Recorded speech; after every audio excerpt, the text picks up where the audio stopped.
What's up everyone, it's Dakota and welcome back to another Pioneer video, and today we're going to be taking a look at Nykthos Ramp aka Mono Green Devotion in the Pioneer format. This is a deck that kind of toes the line between being a pseudo combo deck and an aggro deck. It definitely has its starts where it can kind of lean into either, but it can definitely turn on a dime very quickly and be a pretty aggressive aggro deck on top of, not really needing combat to win, but not really needing combat to win until the final turn where it can just kind of deal lethal all in one turn. But before we get too deep into the Nykthos Ramp deck, talk about the ins and outs and help you get a better understanding of what is exactly going on here and some of the different changes from this in traditional green decks. If you're not already subscribed to the channel and you want to see more videos from me, where I post a lot of the Modern and Pioneer format along with some other longer form videos, so if any of that interests you, again, please consider subscribing and ring the notification bell so you know when those videos get posted. And it's a free, easy way to support me and my content as we try to get to 1,000 subscribers by the end of the year. And I have a few things planned that I want to do when we kind of hit that mark. So if you want to be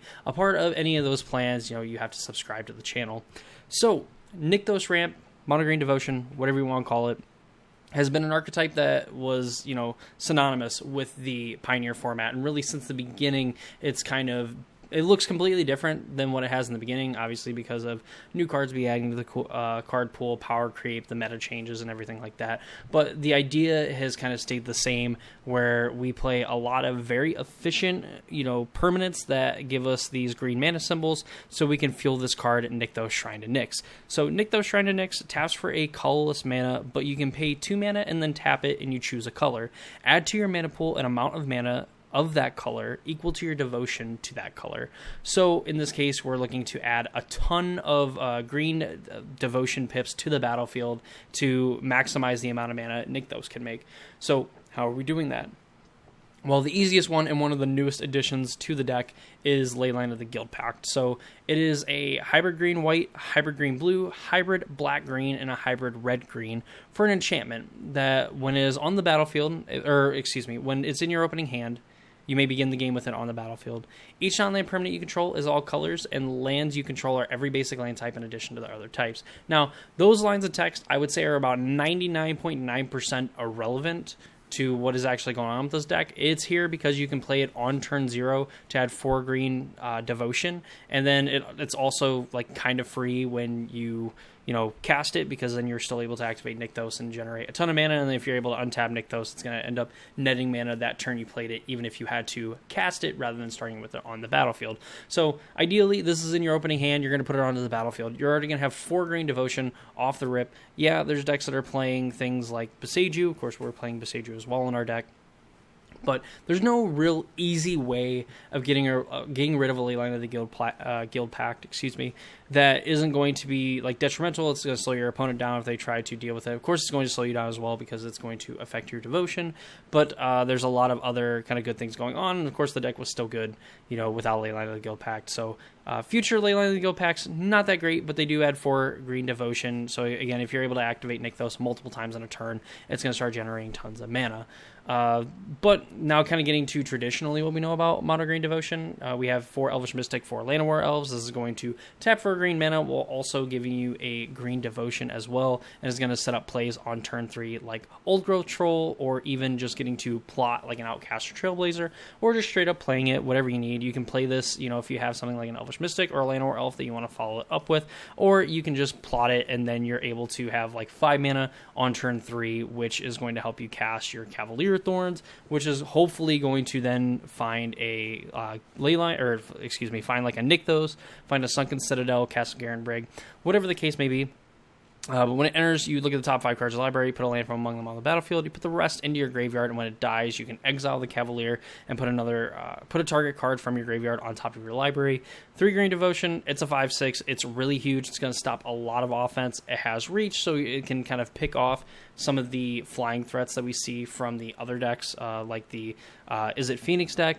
It can intercept something like a Vein Ripper and actually trade with it in combat. So definitely a really neat card, kind of insulated from some of the like sacrifice effects because you're playing like Elvish Mystics and Outcaster Trailblazers. And if you play a Cavalier Thorn off an Outcaster Trailblazer, you're going to get to draw a card as well, because for some reason Outcaster Trailblazer needed that extra bit of text to make it a relevant card, and that's kind of where the combo aspect of this deck comes into play. So it says whenever another creature, power 4 greater, enters the battlefield under your control, draw a card.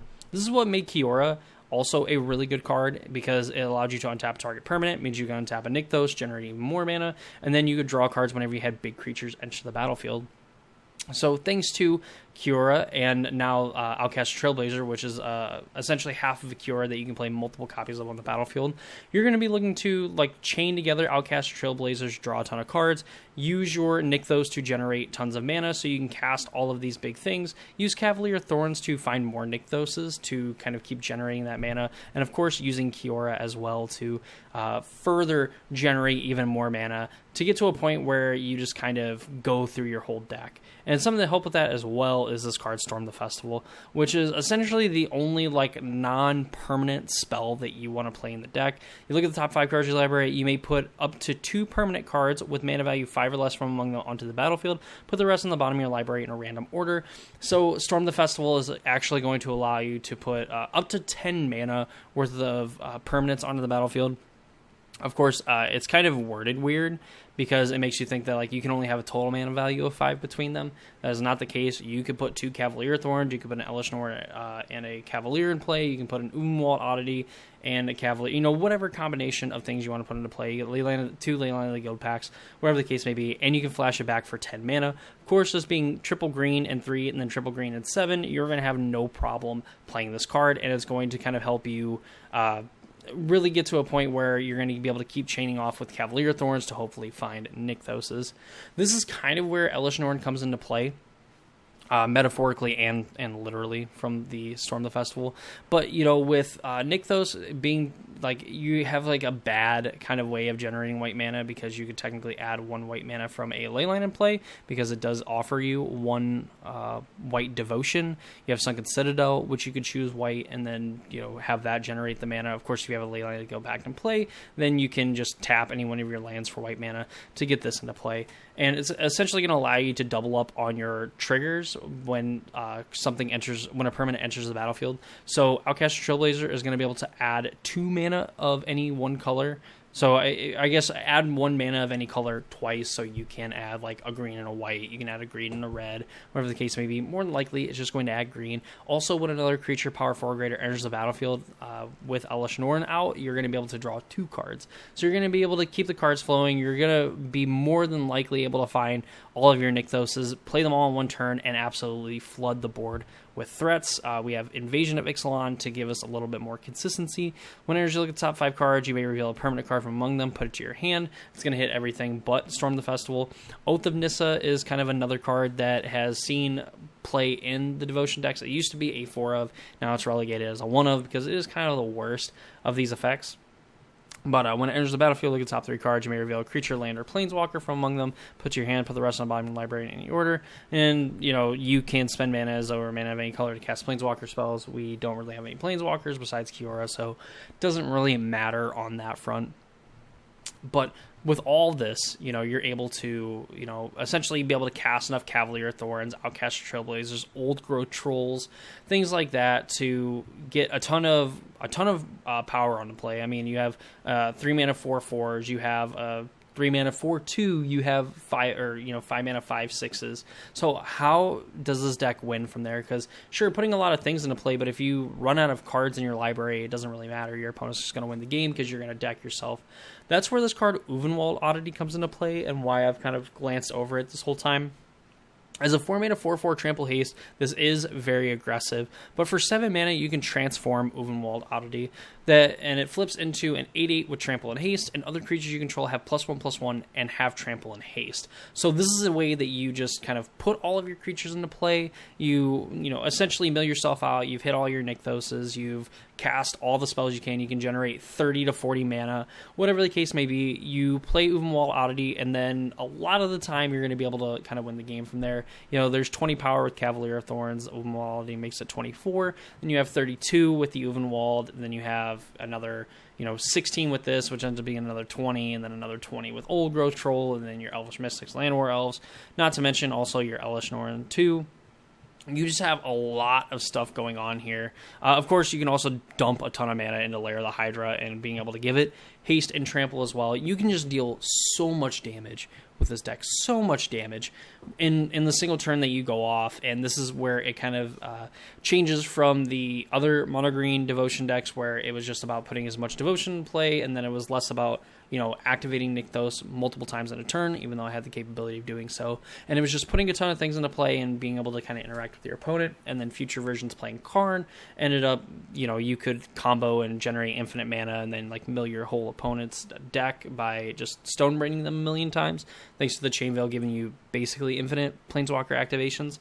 But this deck obviously doesn't have that option anymore, and actually is kind of went full combo thanks to Outcaster Trailblazer being introduced to the format, on top of course, Leyline of the Guild Pack giving you all that green devotion. Elesh Norn is just kind of a facilitator of this. There's some decks that look like they're splashing black instead of white. There's some decks that are just straight up mono green. But if you're playing like the Elesh Norn version of mono green, you're essentially kind of, playing a card that is a little bit of a hoser to some of the other decks in the format, on top of just kind of going full in on like these combo turns where you're playing a ton of these big creatures, like Cavalier of Thorns, like Outcaster Trailblazer, that's going to trigger multiple times, drawing you multiple cards, ensuring that you see enough cards to get to Nykthos Shrine to Nyx. Of course, you can only play one land per turn, so obviously being conscious of if you played a land or not, because if you draw Nykthos, you're going to be able to want to play it to generate even more mana, to cast Kioras, to cast Outcaster Trailblazers, to keep drawing cards, and to obviously untap the Nykthos Shrine to Nyx that you haven't played, being able to play even more Kioras to untap them, generate even more mana, and then of course play Cavaliers to go find those Nykthoses to, again, just kind of keep that pressure going. Of course, finding ways to put Lair of the Hydra into play as well, and preferably untap it with a Kiora Behemoth Beckoner so that you're able to actually attack with it once you flip into a Wild Oddity.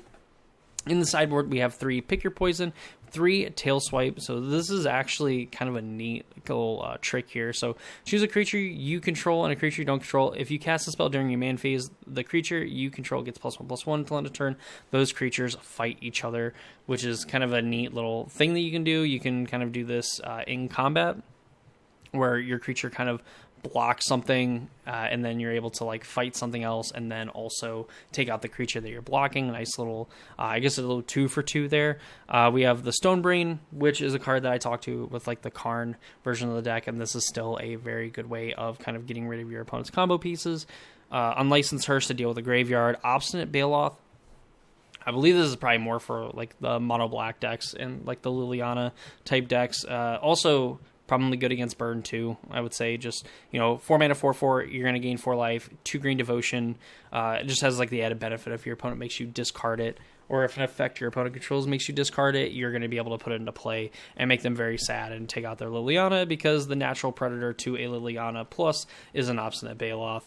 We have a Cityscape Leveler and an Emrakul the Promised End. These are just really, really good cards. Cityscape Leveler, 8 mana, 8/8 trample. Whenever you cast it or attacks, you're going to destroy up to 1 target non-land permanent. Its controller creates a tap Power Stone, and you can unearth it for 8, which means that it's going to come back with haste, and you're going to be able to attack, take something else out. Emrakul the Promised End, from its time in Standard to the little bit of play it saw in Modern, when, around that time period, and even like the times where it shows up now in Pioneer and in Modern, taking your opponent's turn, absolutely using their own cards to decimate their own board state, and, just essentially leave them with no hope. It doesn't matter that you're going to give them an extra turn, which means you're basically going to give them a card that you're not going to know about, because like you've just set them back so far. You've quite literally sent them back to the equivalent of the Stone Age in a game of Magic by just taking their turn, destroying all their creatures, making them use up all their resources that could possibly deal with an Emrakul the Promised End or even your board,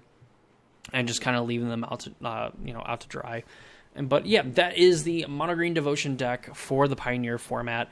This is definitely on the outside looking in on the top 3 decks of the format. Of course, we know that the Vampires deck is kind of slowly pulling away from even Amalia, and Amalia has, those 2 decks in particular, Amalia and Vampires, were kind of pulling away from the format, and now Vampires is even pulling away from the Amalia deck. We know that Amalia has a target on her head, and now with Rakdos kind of increasing its lead, there's the potential that we could see at least those 2 decks seeing something hit. We might see something from, like, is it Phoenix? Maybe even the Mono Green Devotion deck, because I did put out a tier list kind of where I had this kind of on the, on the cusp of being a tier 1 deck that could potentially change with some shakeups to the format. But, that's another video that you can check out on mine if you made it this far. I greatly appreciate it. Again, if you're not already subscribed to the channel and you want to see more videos from me, that is the easiest way of doing so, while also supporting me and my content. So please consider subscribing, ringing that notification bell, and of course checking out some of my other videos. Like I said, I did a Pioneer tier list. I also had a Modern tier list, since we are currently in the Modern RCQ season. So if any of that is true, go ahead, check out those videos. That's gonna do it for me. Hope you all enjoyed it, and I hope to see you all in the next one.